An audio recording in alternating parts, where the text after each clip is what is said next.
This is where it gets messy. We've been here since Sunday died. Eyes closed, I never prayed for the heights. Tough pass, but nothing, we never made it through. Tell that young me, yeah, I'm still with you. So keep running, don't stop, keep running.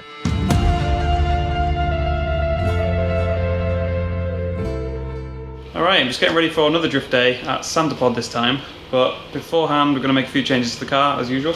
First thing we're doing is just topping up all the fluids and changing the oil. So I've just topped up the coolant because that was getting a little bit low. Brake fluid and everything looks fine. Topped up the washer fluid, one thing I normally forget. But I'm also just going to change the oil, put a new filter on, absolutely flush out the oil and put some of this stuff in, which is what's in there at the moment, but obviously this will be fresh. But yeah, just going to get this done, and then we're also going to look at changing the rev limiter as well, which I mentioned in the last video, but we'll do that in a minute. So things we need for an oil change on this car is this gasket, which is for the oil sump, a new filter, something to catch all the old oil in, and then obviously the new oil. Right, this is where it gets messy. Oh, there we go. Ah, I dropped it. Damn it. I spilled a bit. Standard. Oh, what? The spillage. Oh, there we go. Let me know in the comments if you always drop the bolt in there, because almost every time, without fail for me, I have to go fishing. And put the new oil filter on.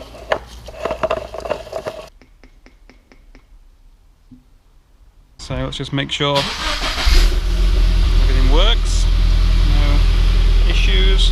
So everything looks fine, so now I've just got to clean up the mess that I made underneath. Oh, and the reason that this was all out, I've just put it back in, but the reason it was out was because I've been sorting this out. Now, a lot of people commented saying, why does this keep turning off and on? The wiring, we tapped into the wires from the clock to power this, and we just use these little things, which they're not the most reliable things. So I've got rid of these and just soldered it all together now, and just wrapped it in tape, so hopefully that's sorted out. I've wiggled the wires around and that didn't turn on or off, so hopefully it's sorted, but we'll see. Okay, so oil change all done.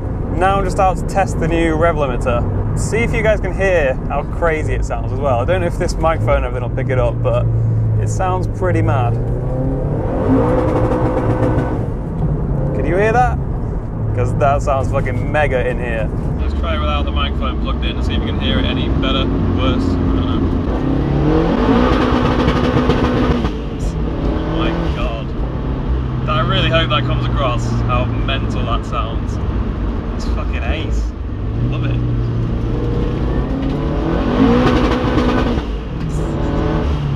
I don't think I'm ever going to get bored of that. Okay, so the stock rev limiter, you get to the red line and then it drops 200 RPM, I think it is, or 250 RPM, before it then gives you power again. So that basically stops you just going over the red line because you keep losing power and then gaining power and then losing power. But that loss of power at like really low speed, sort of first or second gear drifts, that can like really screw you up because that drop of power is enough for the car to start to straighten up a bit. Like on a track it's fine because you've got enough momentum and enough speed going that the car still slides even with that sort of brief drop of power. But on the road, private roads obviously, you can just end up getting kind of screwed because you go around the corner, you give it a little clutch kick or something to get it sliding out, and it slides out nicely, and then it suddenly just loses power for a second and the car just straightens up real quickly, and you're not expecting it, and you've still got your foot on the throttle to keep going, so then it kind of stops and then starts again. It's really unpleasant to drift like that. So yeah, I've got it changed finally. I don't know why I've never thought to get it changed before, but I finally decided to get it changed so that it kind of just stays at the limit rather than bouncing up and down. Hopefully that'll help out on drift days, like the one that I did at Three Sisters the other day. It would have been useful to have it then because a lot of the time that was in like second gear, low speed, and I was just finding that I was hitting that limiter and then it was just losing enough power to be a pain. Oh, it's amazing. It sounds so good, but the trouble is it just encourages me to sit on the limiter all the time, which is not going to end well, is it?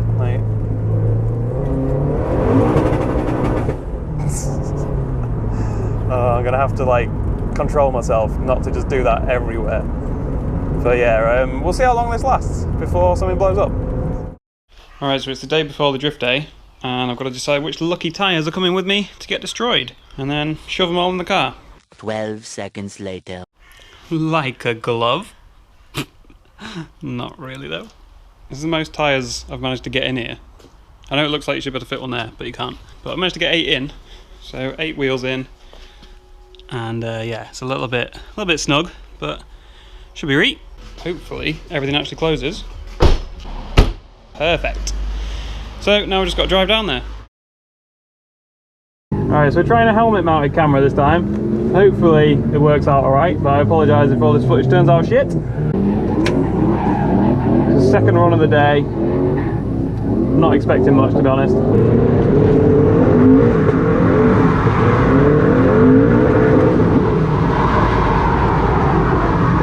nearly got the fucking sideways entry there, didn't mean to.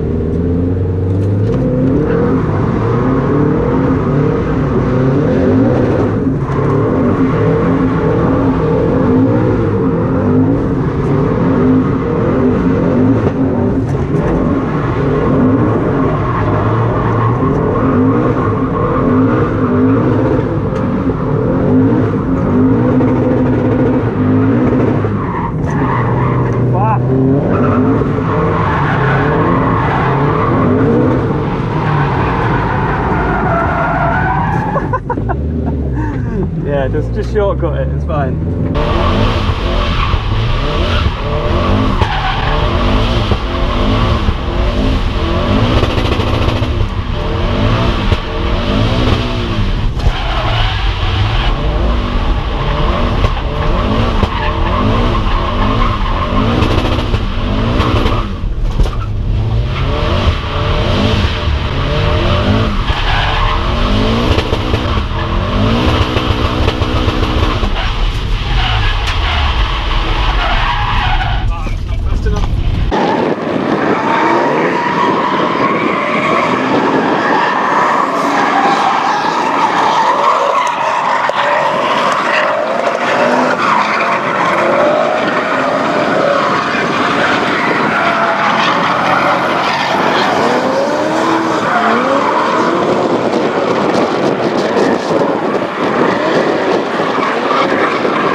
Oh dear, it started raining again. This is gonna be slippery.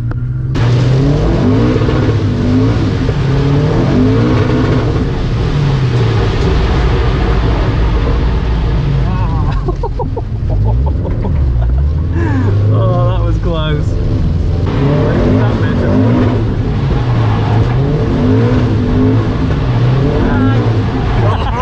Oh, that serves me right. What a twat. Oh, that's what you get for getting cocky. That's what you get. Try and wave at him again this time.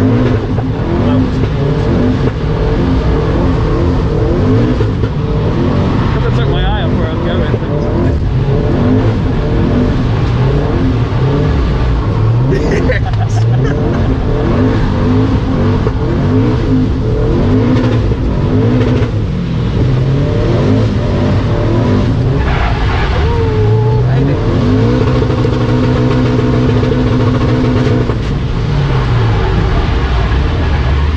There we go. Oh my god, that was the best call of the day, I think, that.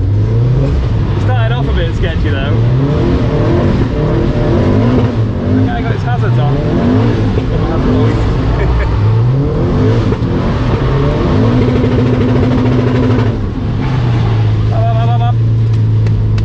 I can't believe I spun when I waved that guy. I thought I had it so under control as well. It wasn't like I was like, oh, this is sketchy, I'll wave to him. I was like, I've got this, just quick wave. Oh, what a fucking twat.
If you could not hit him, but get as close as you want, as long as you know he's not.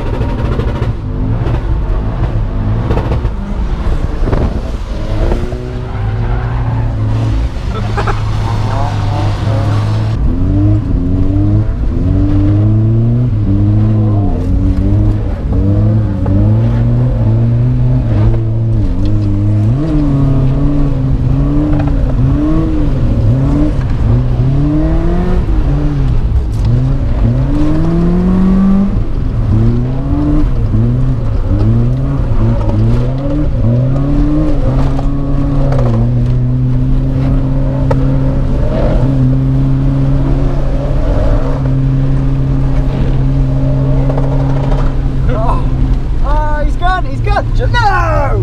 No! That's that Weisfer! That was nuts!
but you could have been closer. No, that's the second time I've been that close as well.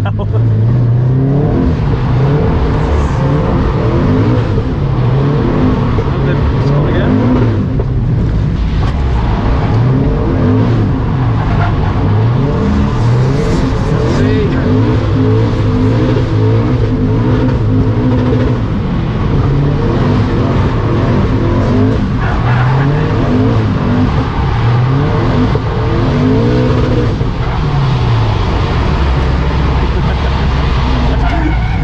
And we all fall down.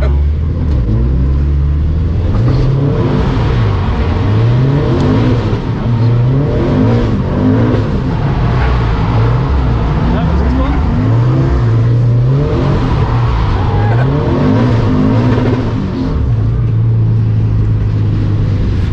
That was a bit of a hectic lap. Good. So that was the day at Santa Pod. Pretty fun day actually, even though it was wet all afternoon. It was actually still pretty good. You'll see I went out with the guys in the MX-5s. Real nice people, and I'll leave a link to their channel in the description. Oh, my car's telling me that the temperature has got very cold. Thank you.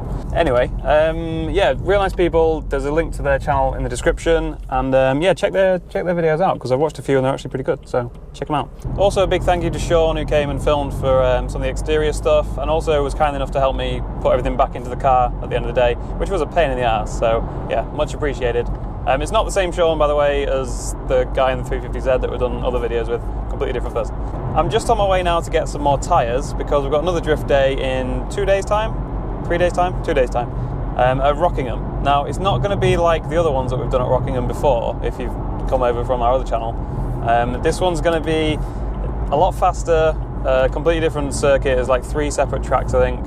And it says on the advert, like, strictly not for beginners, lots of like fast third gear, fourth gear even corners. So it's going to be interesting. I'm not sure I'm really good enough, to be honest, yet to do that, but we'll see. There's only one way to find out, isn't there? So yeah, I'm kind of nervous for this one, especially because it's bound to be wet. Like, it's like the middle of November in England.